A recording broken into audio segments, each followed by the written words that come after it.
Hello everybody, welcome back to session 2, the second wellbeing session for Guildford Shakespeare Company's Everyday Miracle programmes.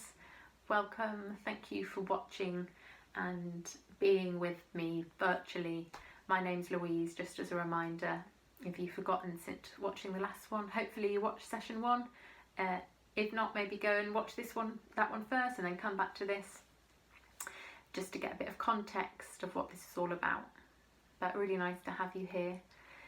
If you're watching this in real time, with everything that's going on in the world, the country and the world, it might feel that it's becoming more overwhelming or more scary or lots more things going on.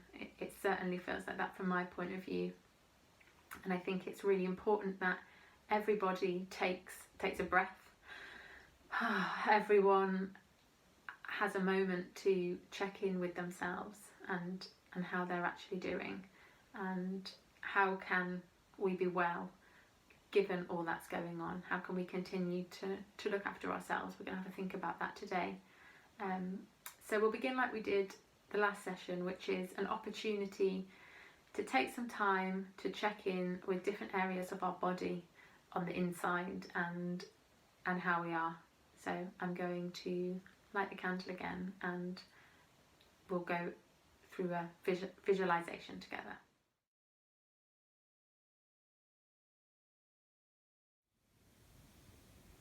So here we have the flickering candle, which marks the beginning of us checking in with ourselves today. So I just invite you to sit in a comfortable position and bring your attention to the candle and the flickering flame. Now, if you want, you can lower your eyes or close your eyes to help you focus inwards. But if you don't feel comfortable with that, then just focus on the candle and the flickering flame. So first off, I just invite you to notice your breath. How your breath is today. Maybe taking a deep breath in through the nose and out through the mouth. In through the nose and out through the mouth. And just imagining the golden light from the candle travelling through the inside of you, travelling all around your body. Not trying to change anything, just noticing. Notice your body on the chair or wherever you're sat. Notice which parts are touching the chair, which parts are touching the floor. Just noticing. And noticing your breath. And with that imaginary ball of light, I just want you to imagine it travelling right up to your head, into your head, your brain area. A place where we might do a lot of thinking, or we might not. But just spending a moment here and noticing, what's your head like today? Is it a busy place?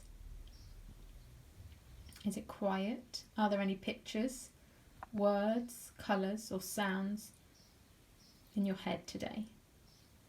Just noticing. Not trying to change anything. Just noticing what's there. And then imagining that golden light travelling down into your heart area. Your chest. This is a space that can give us a lot of information about how we are, how we're doing. It might sometimes feel tight. It might feel open. And there is no right or wrong. You're just noticing, how's my heart today? Are there any pictures or colours, words, sensations? Maybe not, and that's okay. and then travelling down further, deeper into your gut area, your stomach. This is another place in our body that can give us a lot of information about how we're doing. Our body can be a really useful thing to help us to notice how we are. So again, just how is your stomach today? How's your gut? Is it telling you anything? Is it gurgling? Are there any words that come to mind or come to body? Or sensations, pictures, colours? And then imagining this golden light of the candle travelling through these 3 different areas, the gut, the heart and the head, and how they all are in relation to each other. How is everything working together today? Maybe just taking another deep breath in through the nose and out through the mouth. Then noticing your different body parts, your fingers and your toes, arms and legs, and gradually opening your eyes back out to this flickering flame.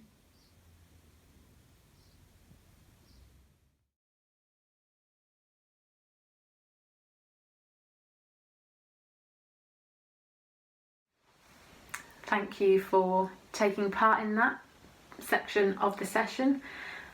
As you kind of come back to where you are now, it's a good opportunity to continue checking in with your body and see what messages it's given you. It can be quite easy to get stuck in our heads, but actually sometimes our body can give us clues to how we are and what we need. So maybe after that you need a big stretch of all of your body. I'm doing it sat down just because of how I'm filming myself, but you can get up and move in whatever way you want without thinking about it too much. Just if I kind of want to move my shoulders, for example. There's no right or wrong. It can also be good to give yourself a big shake out. Shaking out some of that energy is another option. Again, I'm sat down, but you could get up and shake about. Sort of get the energy moving around before we go on to the next section, which is continuing to look at the story of the ugly duckling.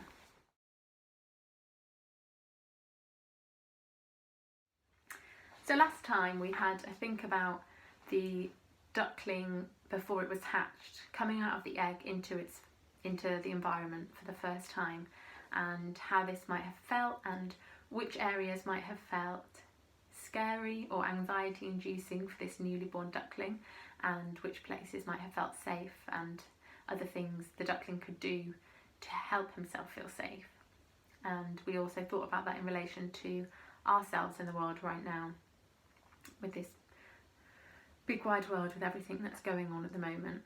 And today we're going to explore the character of the duckling as he grows up. So this might be an opportunity to go and revisit the story again, either watching it being read or read it for yourselves, just to remind yourself if you would find that useful. Because as he grows up, he realizes he's different from everybody else that's around him, and people aren't very nice to him. Even those that are supposed to love him are really mean, and he hears different things about himself. So I'm just going to read some things that he hears. So he hears that he's frightfully big, ugly looking fellow. He's sad because he's so desperately ugly, and yeah, he doesn't fit in. So I would imagine that would feel very lonely, to be stuck with people who you don't feel like you belong with. So he decides to run away, and even when he runs away, for ages he can't find his people, his animals, his tribe, for a long time. And I just thought we could think today about how that might feel for the duckling. So again, I said sometimes it's easier to look to our bodies rather than just our minds. So this is an opportunity to imagine what it's like to be a half-formed, I'm sort of doing it with my body now, this half-formed duck. He's not quite grown into himself yet, but he's not quite a baby anymore. So maybe his feathers are coming through, but he feels bigger than everyone else. How might he move? I'm doing a little bit of it now. I feel a bit tight, but yours might be different. So you could try this out in your chair or walking around your room, or even just with a few of your body parts. What would it be like to be this duckling, to feel a bit uncomfortable in your feathers maybe, and to be surrounded by people who don't understand you and who aren't nice to you? And maybe we could just have a think about 5 descriptive words that might explain how the duckling's impacted, how he feels. Could be 5 words or sounds or moves if you find that more, if you find that easier to access rather than using words. And then have a think about 5 things that this duckling might want to hear, bearing in mind all he's been through, how he feels physically, how he feels emotionally. What 5 things might you say to him if he was there? What 5 things do you think he might want to hear? And next we're going to take the idea a bit further.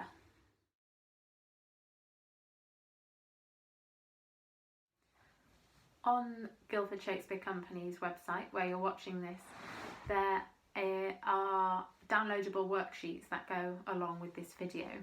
And for this session, we're going to look at creating a care plan, both for this character of the duckling and for ourselves. And hopefully you'll be able to download that and have a look for yourself about the different things that are in there. So I would invite you to start by creating a care plan for the duckling. We've started it off for you, and this is completely imaginary, so there are no right or wrong answers. It can just be a little bit of fun, and the worksheet will explain more, but it's thinking of things like what things might be helpful for the duckling when he's feeling down, what things might not be so helpful, who is his support network, who's he got around him, what's he good at, what have been his achievements, what might his hopes for the future be. So these are all imaginary. And once you've done that, there's an opportunity to create a care plan for yourself. Again, looking at what are helpful things when things feel a bit too much, and what are not so helpful but we might do anyway, and what are our coping strategies, and who can we go to that support us when we're feeling down, and what helps us. Does exercise help? Maybe we go on our phone, and maybe there's a helpful part to that because we might connect with friends that understand us, and there might be an unhelpful part to that because we might spend too much time on social media comparing ourselves to others. That's just an example that I think a lot of us can kind of fall into. So yeah, this is just an opportunity to have a think about what helps me and what do I do that doesn't help me, and a bit looking forward to what's out there for us that we can be hopeful about. It might be hard to think of that, but I think it's worth just spending some time on yourself as well. So I hope you find those worksheets useful.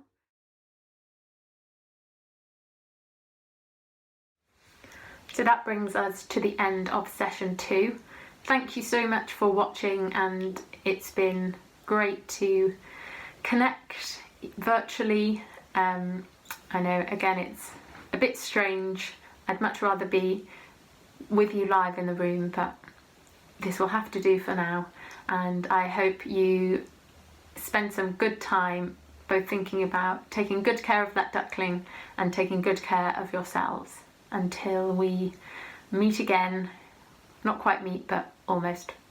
Take care.